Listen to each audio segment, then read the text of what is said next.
امشب میخوام یه کاری انجام بدم. من تقریبا 2-3 شب پیش این عکسمو دادم به اسنو ای آی، بعد برام این عکسایی که براتون میذارم و ساخت. بعد از اونجایی که میخوایم امشب بریم اون پارک مورد علاقم برای پیاده روی، گفتم چرا خودم دوربین نازنینمو نیارم با خودم و اون عکس‌ها رو از خودم نگیرم و بعد ادیت کنم. حالا نه کاملا شبیه اونا، یه ایده ای ازشون گرفتم، از بعضیاشون یک چیزایی تو سرم هست که گفتم برم امشب این عکس‌ها رو خودم از خودم بگیرم. تنها بدشانسی هم که میتونم امشب بیارم که نتونم این کار انجام بدم اینه که پارک شلوغ باشه. برای اینکه چتریامون خوب وایسته، این شونه رو از زیرش بگیرین، چند دقیقه همینجوری صبر کنین، بعد موهاتون خیلی خوشگل میشه. موهامو قرار نیست همینجور احمقانه وایسته. این شونمو موهامو میگیرم، شونمو اینطوری برعکس میکشیم، خودش خوب میشه. بعد از چند دقیقه هم این پف خودش میخوابه، یعنی امیدوارم بخوابه. شاید باورتونم نشه که امشب قرار نیست توی شرت مورد علاقه‌ام بپوشم، قرار جکت چرم مورد علاقه‌ام بپوشم. چون میخوام عکس بگیرم، میخوام یکم تیپم باحال‌تر باشه. میخوام این بیگ اسکارفم بپوشم با جکت چرم، چون احساس کنم باهاش میشه عکس‌های باحال‌تری گرفت. البته که فکر میکنم هوا هنوز به اندازه استفاده کردن این سرد نشده.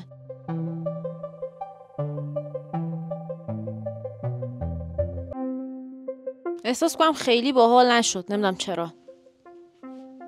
نه خوشم نمیاد ازش. بذار این کیف بندازم، شاید یکم قابل تحمل تر شد. کلم از نیمروخ احساس کنم یک شکلی شد.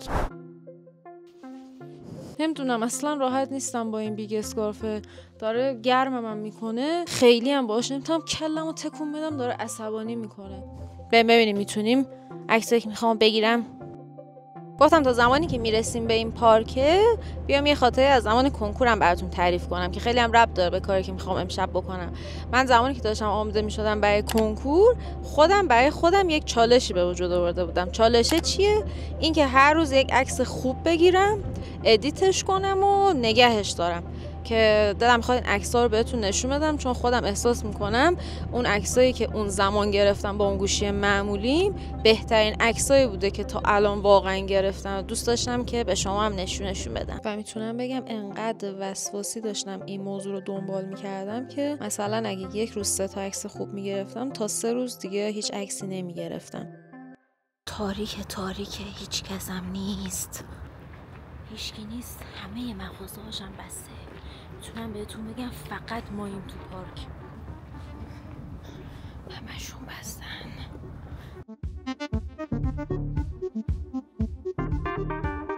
تمام عکسایی که میخواستم از خودم بگیرم گرفتم، حتی بهتر از اون چیزی که میخواستم شد.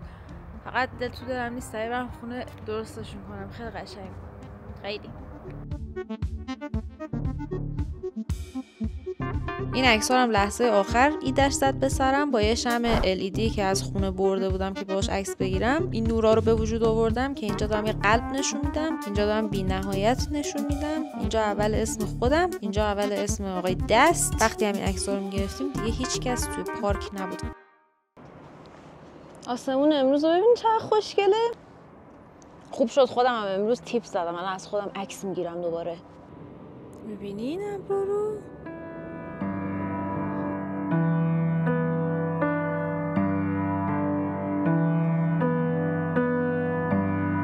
اون تیکه انگار ابرا ریختن. اون یه تیکه ابر رو میبینین؟ اون مثل منه، از کار تیمی خوشش نمیاد. بودو بودو بودو بودو.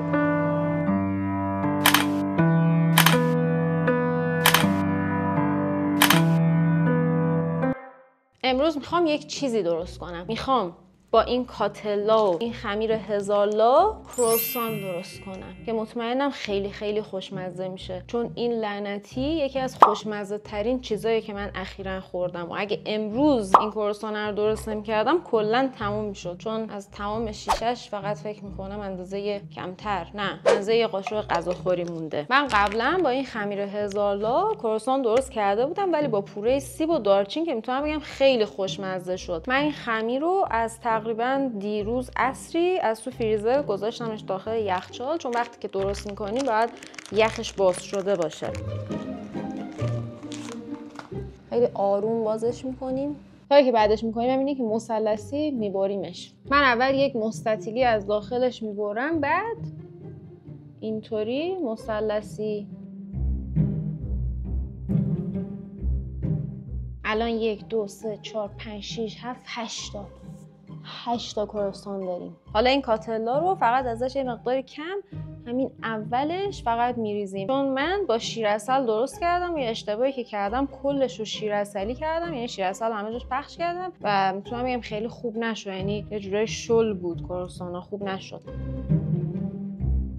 حالا شاید براتون سوال پیش بیاد که این کاتلا چیه؟ محصول بومی کشور آمریکای جنوبی مثل آرژانتین، اوروگوئه، برزیل و شیلی. نام دیگر این محصول مربای شیره که با حرارت دادن ملایم شیر به دست میاد. طعمش هم بهتون بخوام بگم نزدیک به چیه، واقعا یک کارامل خیلی خیلی خوشمزه تره.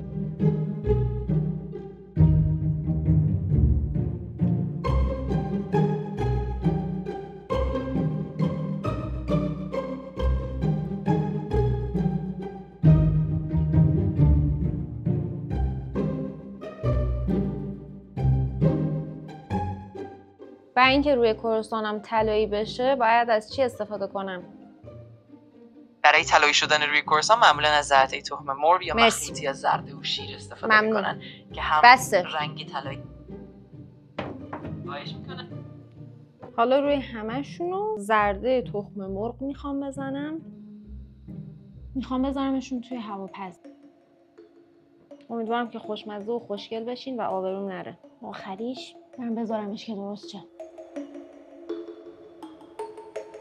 تا کروسانامون آماده میشه میخوام بهتون چیزی رو که 3-4 روز پیش خریدم و میتونم بگم گوگلی ترین چیزیه که تا به امروز دیدم و خریدم نشون بدم. از همون بازارم گرفتم که یه بار ویدیوشو گذاشته بودم، نوشته بودم بازار هالووینی.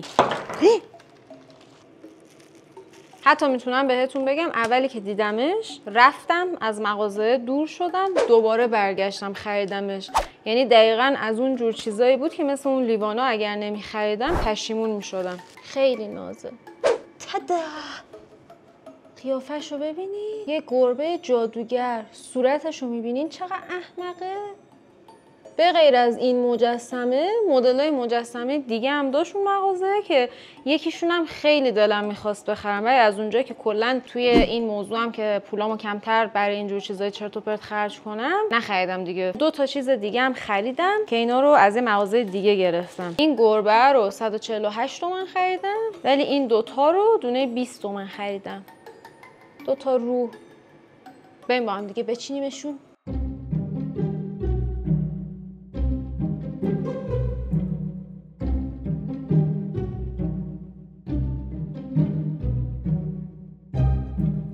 این یکی رو هم بذارم کنار این یکی.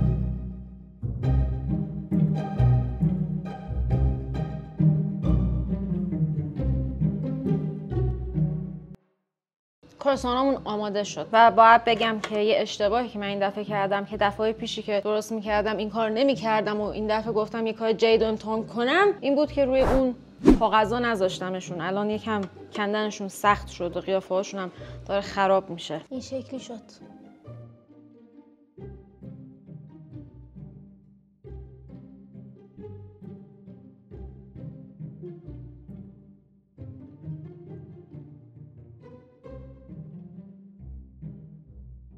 از نظر خودم که خوشمزه بود، ولی بیاین از یک متخصص کمک بگیریم که نظرشو بگه. میخوام که این کروسانا رو امتحان کنی و نظر صادقانه نسبت به طعمشون بگی، هرچند که میدونم خیلی خوشمزه شده. قیافشون خوبه، انتظار داشتم یکم بزرگتر باشه. متشکرم، امتحان کن. در مورد چیزی که من درست کردم، آشپزی که من میکنم، ولی و اما اگر نباید بگی، باید فقط چشم‌بازی بگی خوبه. میتونیم یه اسم براش انتخاب کنیم چون تا حالا همچین ترکیبی درست نشده. کاتلا کروسان،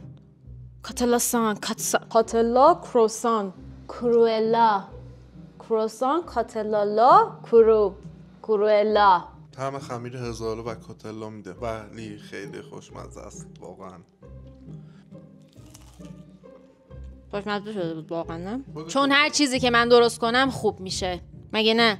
بله. خود شکلات دیگه نمیخوام بشنوم. امیدوارم که از این ویدیو خوشتون اومده باشه. اگر که خوشتون اومد یادتون نره که لایک کنید و خدا نگهدار. بی‌نقص‌ترینشون برای تو.